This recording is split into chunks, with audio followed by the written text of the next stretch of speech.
Cette semaine, j'ai échangé avec l'un d'entre vous sur qu'est-ce qui nous touchait en ce moment sur le caractère de Dieu, sur qui il était. Et en discutant avec l'un d'entre vous, je disais la chose suivante. Je crois qu'en ce moment, ce qui me touche à propos du caractère de Dieu, c'est qu'un jour, il va venir faire justice, qu'un jour, il va venir juger le monde. Alors, d'habitude, un mot comme ça fait un peu peur. Mais ça nous rappelle aussi qu'à un moment, Dieu, il va mettre un terme au mal. Et ça, c'est tellement une bonne nouvelle pour demain. Mais qu'est-ce que ça veut dire pour aujourd'hui ? Parce qu'aujourd'hui, on vit dans un monde qui est tellement injuste. Vous sortez dans Nantes, vous vous baladez pas plus de 10 minutes, vous voyez écrit en tag « Justice pour Steve ». Vous allumez la télévision, vous entendez parler d'un besoin de justice sociale ou de justice climatique. Sur les plateaux télé, on s'arrache pour savoir si notre système judiciaire il est vraiment juste. Certes, en France, on aime râler, mais l'injustice, elle est vraiment là. Et aujourd'hui, j'aimerais vous parler de ce thème-là. Parce que je crois que le passage du jour, il va radicalement peut-être transformer la manière dont nous comprenons l'injustice. Ça ne va pas être la prédication la plus pratique que vous allez recevoir ici. Mais je crois que ce texte en particulier nous parle d'injustice comme on n'en parle pas d'habitude. Et je veux vous inviter à explorer ça. Comment un chrétien, ça réagit face à l'injustice qu'il subit. Et comment il réagit face à la personne qui a été injuste avec lui. Alors pour ce faire, je vous propose d'ouvrir vos Bibles en Genèse chapitre 26. Vous n'avez pas de Bible, sortez un téléphone portable, sortez une application Bible. Et je veux juste vous donner 3 mots de contexte pour cette histoire. Rappelez-vous, on continue l'histoire de la famille d'Abraham. Et on est rendu au moment où Abraham est mort et on est maintenant à son fils Isaac. Et Isaac, Dieu lui a fait les mêmes promesses qu'à son père, à savoir que de sa famille viendra une nation, que Dieu leur donnera un territoire, mais bien plus que ça, qu'ils auront une relation particulière avec Dieu et qu'au travers d'elle, Dieu veut bénir le monde entier. Mais vous vous rappelez la semaine dernière, dans la vie d'Isaac, il s'est passé quelque chose. En Canaan, il y a une famine et du coup, il est obligé d'immigrer. Et il part dans le pays des Philistins. Et on avait vu son interaction là-bas avec le roi de cet endroit qui s'appelait Abimélec. Eh bien, on avait vu qu'ils avaient trouvé, il y a eu un malentendu, plus ou moins, entre l'identité de la femme, sur qui était vraiment la femme de Isaac, Rebecca, qui l'a fait passer pour sa sœur, rappelez-vous. Et ça s'était terminé avec cet ordre du roi Abimélec. Personne n'a le droit de toucher ni à Isaac, ni à sa femme, Rebecca. Maintenant, qu'est-ce qui se passe ? Reprenons la lecture au verset 12. Isaac sema dans ce pays. Et il y récolta au centuple cette année-là, car le Seigneur le bénit. Il devint un homme riche. Il alla s'enrichissant de plus en plus. Il finit par être vraiment très riche. Il avait des troupeaux de petits bétail, des troupeaux de gros bétail et un grand nombre de serviteurs. Les Philistins furent jaloux de lui. Tous les puits qu'avaient creusés les serviteurs de son père au jour d'Abraham, les Philistins les bouchèrent en les remplissant de terre. Alors Abimélec dit à Isaac, « Va-t'en de chez nous, car tu es beaucoup trop puissant pour nous. » Isaac partit et de là et alla s'installer dans l'oued de Guérar, où il habita. Isaac creusa de nouveau les puits qu'on avait creusés au jour d'Abraham son père et que les Philistins avaient bouchés après la mort d'Abraham. Il les appela du même nom dont son père les avait appelés. Les serviteurs d'Isaac creusèrent encore dans l'oued et y trouvèrent un puits d'eau vive. Alors les bergers de Guérar cherchèrent querelle aux bergers d'Isaac en disant « L'eau nous appartient !» Il appela donc le puits du nom d'Essek, ce qui veut dire dispute, parce qu'on s'était disputé avec lui. Ils creusèrent un autre puits, au sujet duquel il y eut aussi une querelle. Et on l'appela du nom de Sitna, qui veut dire opposition. Il leva donc le camp et creusa un autre puits, au sujet duquel cette fois il n'y eut pas de querelle. Il l'appela du nom de Rehoboth, car il dit « Le Seigneur nous a maintenant mis au large et nous pourrons être féconds dans ce pays. » De là, il monta à Bersabée. Et le Seigneur lui apparut cette nuit-là et lui dit « Je suis le Dieu d'Abraham ton père, n'aie pas peur, car je suis avec toi. Je te bénirai et je multiplierai ta descendance à cause d'Abraham mon serviteur. » Là, Isaac bâtit un autel et invoqua le nom du Seigneur. Là, il dressa une tente et là, les serviteurs d'Isaac forèrent un puits. On s'arrête là. Une histoire de puits, une histoire d'eau, vous avez noté, mais surtout une histoire d'injustice. Qu'est-ce que nous dit le début de ce texte ? Isaac vit en immigré dans ce pays-là et Dieu a dit qu'il prendrait soin de lui. Et bien qu'est-ce que fait Dieu? Il prend soin de lui. Ses récoltes sont extraordinaires. Il récolte en fois 100. Ses troupeaux grandissent dans un temps en plus de famine. La bénédiction est sur lui. A priori, pour une fois, et vous savez que la Bible n'a pas peur de le dire, mais Isaac ne fait rien de mal. Et au verset 14, qu'est-ce qu'on apprend ? Les Philistins devinrent jaloux de lui. Et là, tout commence à se compliquer, regardez. Au début, juste pour l'embêter, ses vaches à un point pas possible. On va boucher les puits pour pas qu'il puisse aller puiser de l'eau pour ses bêtes et pour les champs. Notez qu'ils ne les prennent pas au début, ils les bouchent juste pour embêter. Puis après on lui dit non mais Isaac, tu commences à devenir trop grand, trop puissant, va-t'en. Alors qu'est-ce que fait Isaac ? Il s'en va. Et qu'est-ce qu'il fait ? Il sait qu'il y a d'autres puits ici, alors il les réouvre. Et qu'est-ce qu'on fait ? On va le chercher, dispute, pas une fois, 2 fois. Il est encore obligé de bouger. Et une 3e fois seulement, il est tranquille. Isaac, il n'a rien fait là. Pour une fois, il n'a pas péché. J'ai presque envie de le célébrer ça. Pour une fois, il n'y a pas de péché là. Là, il subit une véritable injustice. Et je ne sais pas vous, mais moi, ma première réaction à la lecture de ce texte, ça a été « Pourquoi ? Pourquoi Dieu, tu as permis ça ? Pourquoi est-ce que tu lui fais du bien là ? Parce que c'est en lui faisant du bien que ça crée de la jalousie chez les autres. Et donc du coup, est-ce que c'est pas un peu toi qui es responsable de tu lui fais du bien et du coup, je comprends pas. Et des questions comme ça, elles ont commencé à tourner dans ma tête. Elles ont tourné dans ma tête pendant longtemps, pendant trop longtemps. Jusqu'à ce que je réalise que ce n'est pas des questions que le texte pose. Le texte ne nous parle pas des questions d'Isaac. Le texte ne nous dit pas que Isaac dit pourquoi. Le texte ne se préoccupe pas du tout de ça. Alors que c'est tellement une question importante. Pourquoi ? Parce que mes amis, l'auteur biblique et les gens qui lisaient ce texte, pour eux, la question n'était pas tellement de savoir pourquoi il y a de l'injustice dans le monde, mais quoi faire par rapport à elle ? Comment se comporter et comment vivre ? Pourquoi ? Et c'est là que j'ai commencé à cliquer. Parce que la réponse à pourquoi il y a de l'injustice, elle nous est donnée des chapitres avant. Au chapitre 3 et au chapitre 6, on nous a expliqué pourquoi l'injustice est là. Parce que l'humanité est là. L'injustice existe parce que nous faisons du mal.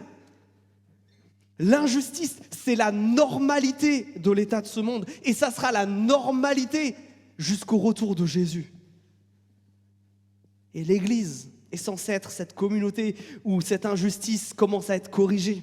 Elle commence à être détruite. Et là, on apprend non seulement à la supporter, mais on s'aide les uns les autres à la supporter. Mais là, je me suis dit, mais si l'auteur biblique ne se pose pas ces questions, c'est qu'il n'a pas la même vision de l'injustice que moi. Et je me suis dit du coup, mais comment Isaac y réagit face à l'injustice ? Qu'est-ce qu'il fait ? Comment on pourrait qualifier son attitude là ? Regardez. Isaac, il va d'un lieu à un autre et il creuse des puits et il les nomme. Notez, le récit ne nous parle que de ça. Le verbe creuser et le mot puits, ils apparaissent tout le temps dans ce texte-là. Qu'est-ce que ça traduit de Isaac, ça ? Qu'est-ce qu'il fait face à l'injustice ? Et je crois que c'est une vraie différence notable avec nous aujourd'hui. Isaac, il persévère. Isaac, il ne se victimise pas. Notre réflexe en tant qu'humain, bien souvent, quand on est victime d'une injustice, c'est on s'assoit et on crie « Pourquoi ? Pourquoi c'est si dur ? Pourquoi ça fait mal ?» Mais on s'arrête d'avancer. Et on se juge tellement conditionné, tellement influencé, tellement soumis quelque part à ce qui est injuste qu'on ne peut pas aller de l'avant. Mais ce n'est absolument pas l'attitude d'Isaac. Qu'importe l'opposition, Isaac ne s'arrête pas de creuser. Qu'importe le nombre de fois où injustement quelqu'un va voler le fruit de son travail, il ne s'arrête jamais. On a eu un homme ici qui refuse toute forme de passivité, toute forme de mentalité de victime.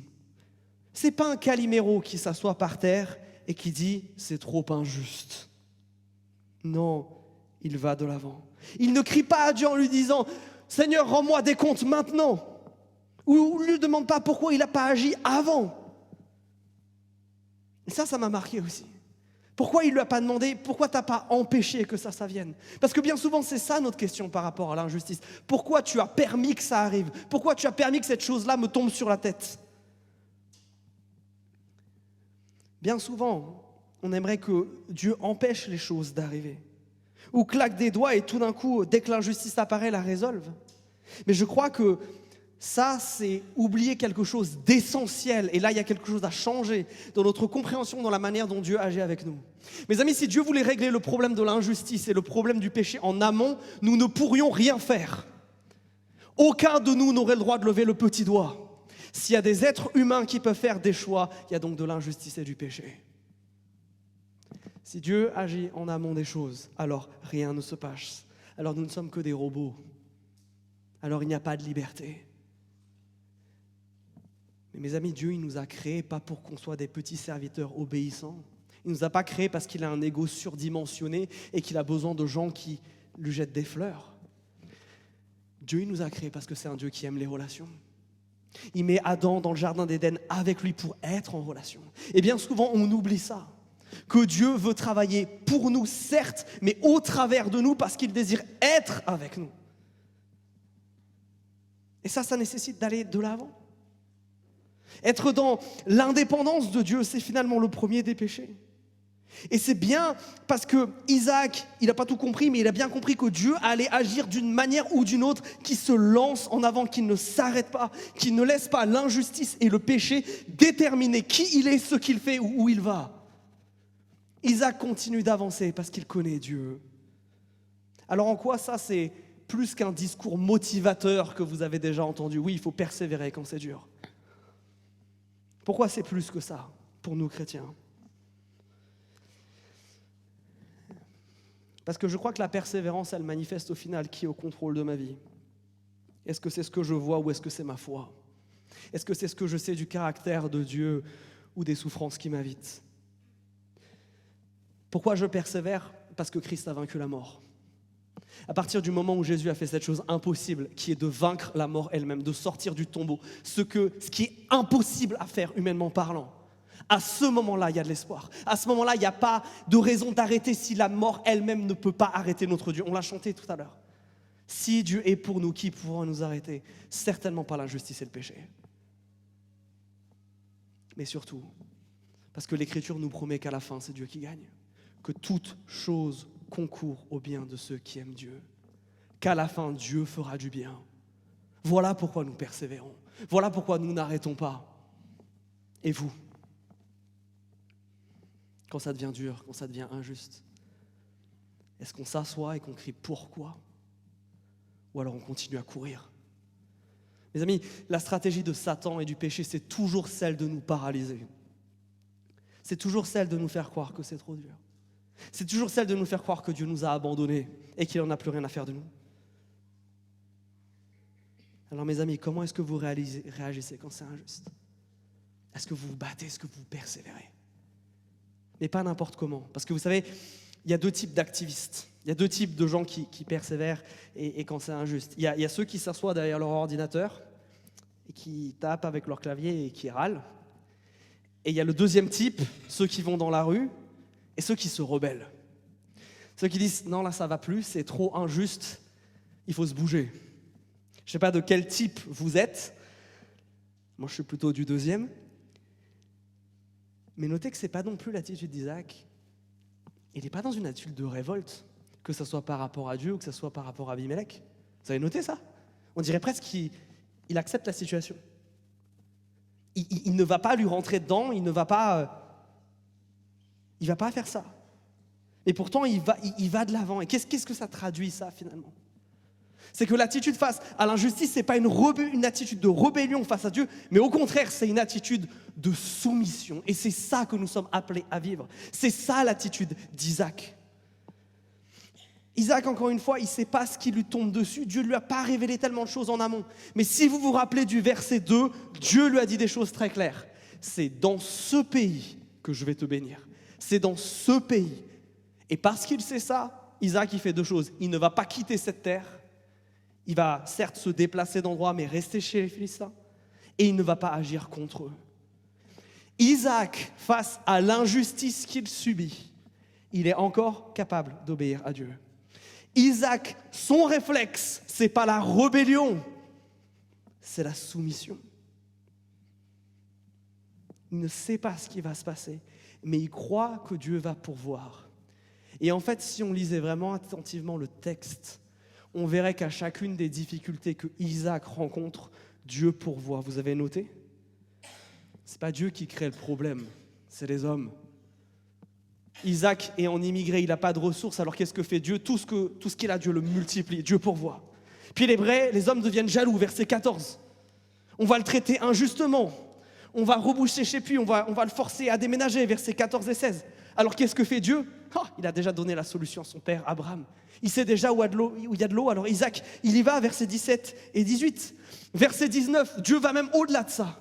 Notez que là, il creuse un puits particulier. On nous dit que c'est un puits où il y a de l'eau vive. Ce n'est pas simplement un trou dans le sol, on va chercher dans les nappes phréatiques qu'on va pomper et que peut-être à un moment ce puits va s'assécher par manque d'eau. Non, c'est un puits d'eau vive, quelque chose qui reste toute l'année dans une région désertique. C'est précieux, c'est incroyable. Notez comme Dieu pourvoit à chaque fois. On lui vole un puits, c'est pas grave, il en construit un deuxième. On lui vole un deuxième puits, c'est pas grave, il arrive à un troisième. Et là, enfin, il s'arrête. Et là, enfin, il peut se poser. Et là, enfin, on ne lui cherche plus querelle. Mais à chaque fois qu'il a dû déménager, Dieu a pourvu avec de l'eau. Notre tendance humaine là-dedans, c'est de voir que les difficultés qu'il rencontre et pas du tout voir la main de Dieu qui, à chaque difficulté, pourvoit. Nous, on voudrait que Dieu annule la souffrance, que Dieu annule l'injustice. Mais bien souvent, la manière de travailler de Dieu pour nous, c'est de travailler avec nous et au travers de nous, en nous utilisant comme des agents, pas en claquant des doigts et les choses, elles arrivent. Oh, Dieu peut aussi faire ça. Mais la plupart du temps, il n'agit pas comme ça. Donc quand je refuse de me mettre en action, quand je refuse de me soumettre à sa main, bien souvent, c'est moi-même qui me prive de la délivrance que Dieu veut m'apporter. Oh, qu'est-ce qu'on est stupide des fois. Qu'est-ce qu'on est stupide. On a donc un homme ici qui redéfinit notre vision de l'injustice. L'injustice ne m'entraîne pas à un discours victimaire qui me fait me mettre plus bas que terre, me recroqueviller sur moi dans ma souffrance. Ça ne veut pas dire que c'est pas dur de souffrir. Ça ne veut pas dire que l'injustice n'est pas dure. Mais c'est qu'elle n'a pas le droit de me paralyser. Oh, ça nous amène à remettre tout en cause. Mais ça, je crois que c'est parce qu'on adopte la mauvaise vision du monde. On n'a pas compris que quand, dans le Notre Père, on nous dit de prier pour que sa volonté soit faite sur la terre comme dans les cieux, ça veut dire que sur la terre, de base, sa volonté n'est pas faite. Et c'est bien pour ça qu'on doit prier. Oui, si on comprenait que notre monde, il est cassé, on ne poserait pas la question du pourquoi. On poserait la question de quoi faire. Mais notez qu'il a un réflexe. Au verset 22, quand ça s'arrête, il dit « enfin ». Il s'adresse à Dieu et il l'adore. Et puis après, il va bouger. Il va revenir à Bersabée, qui est là dans son terrain à lui, dans sa partie. Ça présuppose donc que la famine est terminée. Et là, Dieu va lui parler et il va construire un autel pour louer Dieu. Notez aussi qu'il construit un puits, il construit des puits partout. Mais là encore, ça va challenger notre compréhension de l'injustice.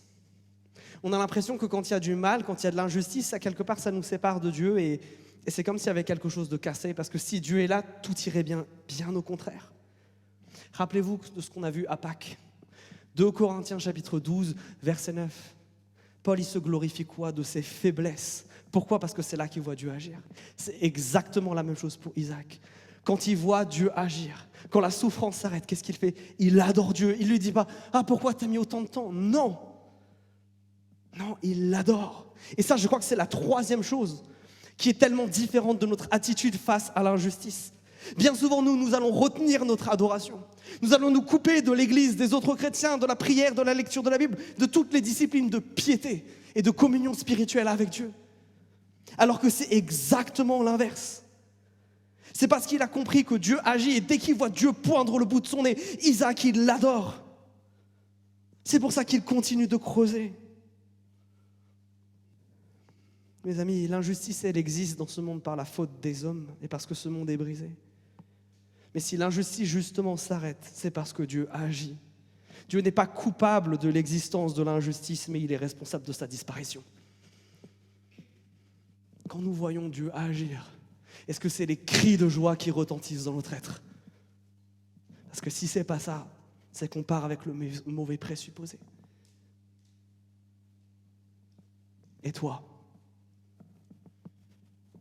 comment tu traverses l'injustice? Parce que le chrétien va en subir, attention, ceux qui vous diraient que le chrétien va toujours avoir une vie facile et qui vit une vie de champion et je ne sais quoi d'autre. Non. Mais le chrétien, il peut trouver de la joie dans l'épreuve. Quand il recalibre sa pensée. Quand il la recalibre sur ce que le Saint-Esprit lui dit, à savoir qu'il a un Dieu qui l'aime et qui va prendre soin de lui. Que la clé de la résistance dans l'épreuve, elle est dans la soumission à Dieu. Elle n'est pas dans la rébellion. Que la clé de la résistance à l'injustice, elle est dans l'adoration qui devient alors une arme pour renverser des montagnes. Elle n'est pas dans l'isolement par rapport à Dieu. Et ça, c'est tellement fort. Et je me rends compte que combien tout ça, ça m'est déjà donné en Dieu. Combien il n'y a rien à faire que de continuer à faire ce qu'on a toujours fait. Qu'il n'y a rien besoin de faire de plus finalement quand tout va mal. Que Dieu a déjà finalement tant donné. Et je me sens stupide du coup. Parce que je me dis bien souvent quand c'est injuste, je perds du temps et je perds des forces. Au lieu de suivre Dieu là où il veut m'emmener. Au lieu de simplement lui dire, je ne comprends pas mais je te fais confiance. Je ne comprends pas mais j'y vais. Alors ça, c'est comment il réagit par rapport à l'injustice.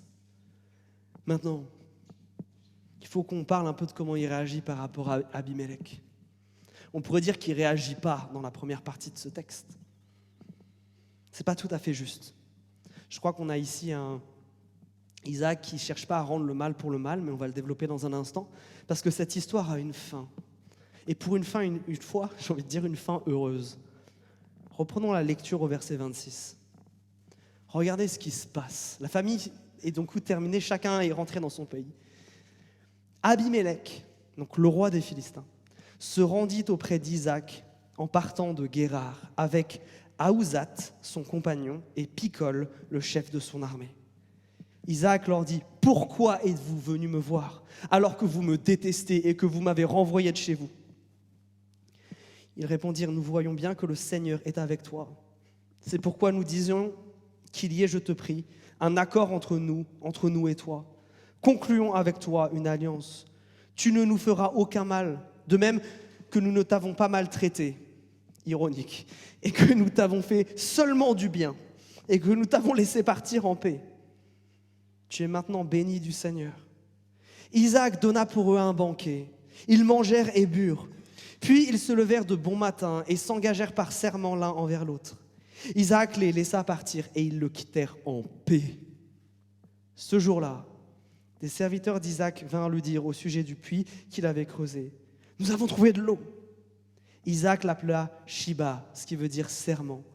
C'est pourquoi le nom de la ville est Bersabée, puits du serment, jusqu'à ce jour. Il y a deux choses qui sont tellement importantes dans la fin de ce récit.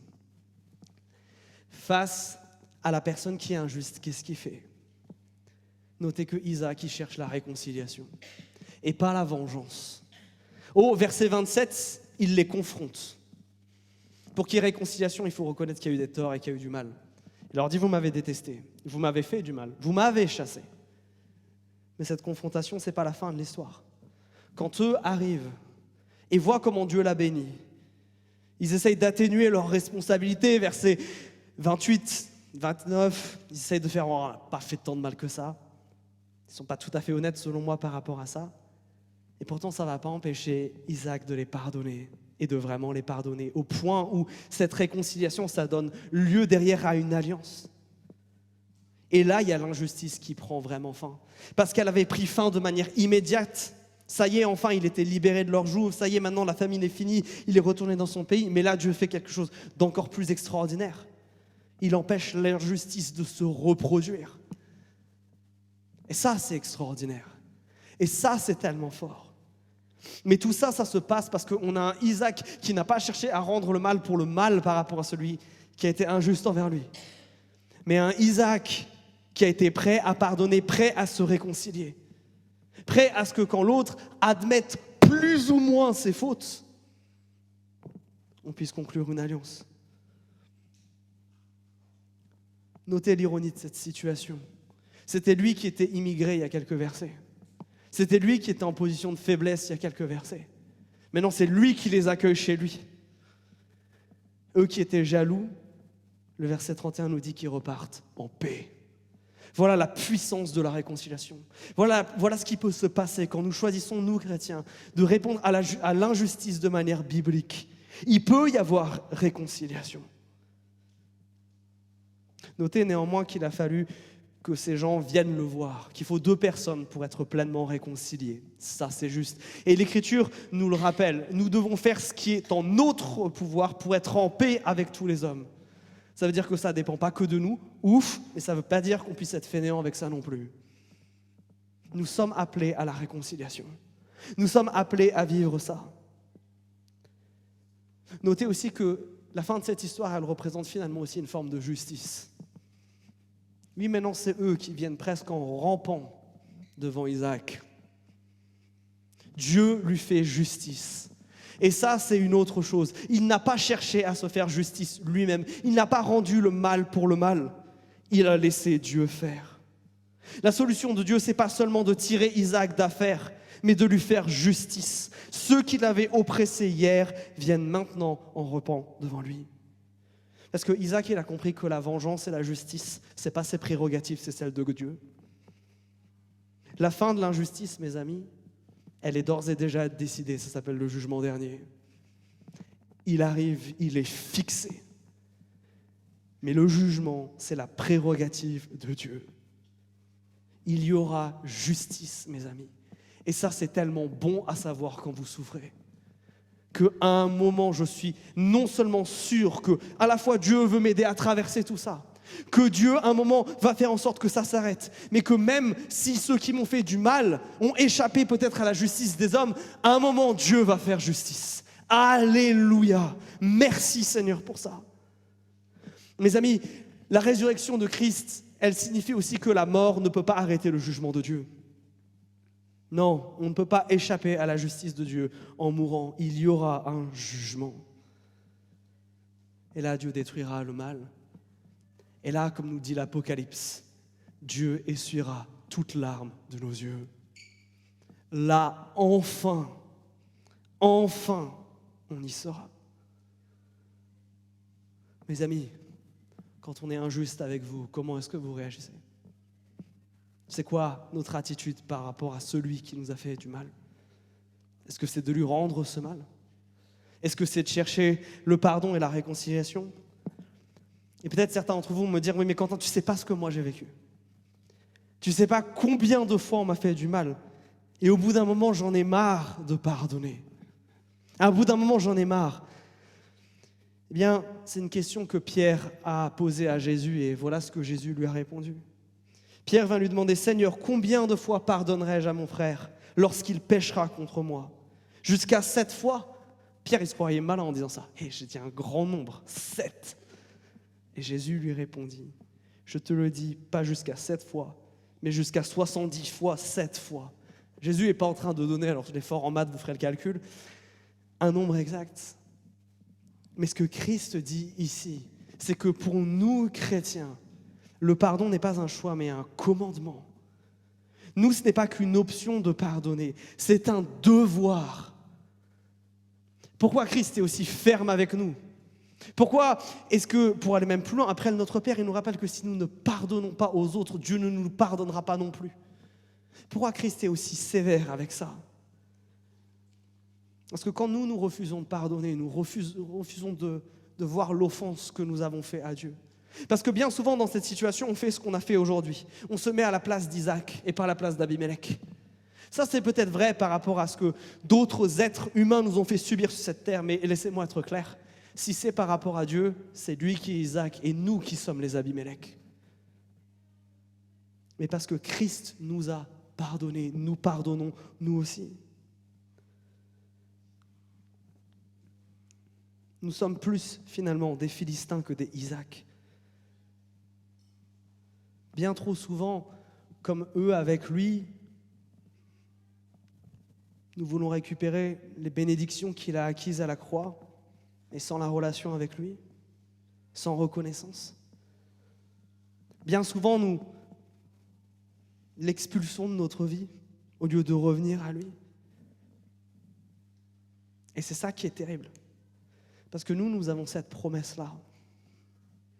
Voilà ce que Christ a fait et voilà pourquoi nous pardonnons. Heureux celui dont la transgression est pardonnée, dont le péché est couvert.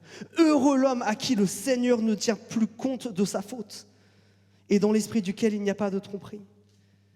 Tant que je gardais le silence, mes os me consumaient, je gémissais sans cesse, car jour et nuit ta main pesait sur moi, ma vigueur s'était changée en sécheresse d'été.